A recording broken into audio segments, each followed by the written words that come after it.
Did you know that there are ways you can instantly energize a boring presentation regardless of the topic?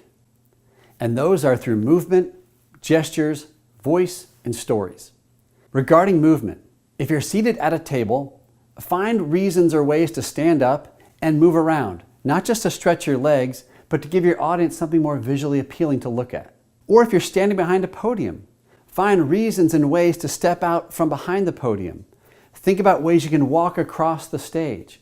And literally by walking across the dais or the stage, you can force your audience to shift in their seats. Maybe they have to kind of move their head to see you differently. And if you do that, you help them stay more alert. When it comes to gestures, too often I see speakers will speak in a large setting or a large venue, and they'll present the same way they would in a small conference room. Remember, the larger the venue, the larger your gestures need to be.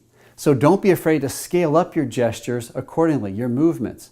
Remember, there might be people 50 or 100 meters away from you, and that can be a challenge. And one of the keys to being really good with using gestures is preparation.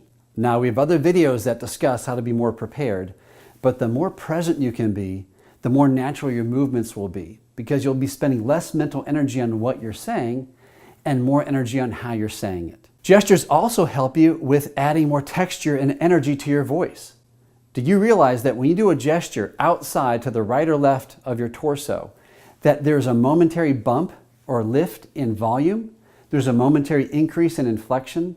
And by doing these gestures, you'll add some realism and some engagement to your voice that might not have been there otherwise. A final way to energize a boring presentation is to stop and perhaps tell a story. Take the facts, the details, and the theory and put them in something that's maybe a little bit more palatable or relatable to your audience. So that could be a metaphor, an illustration, an analogy, a story. When you do this, you will notice a difference in your audience. They will sit up, they'll be more alert, they'll pay more attention because your audience appreciates those real applications of the material you're discussing. So no matter what your topic is, you can instantly energize and add excitement to that presentation through movement, gestures, voice, and stories.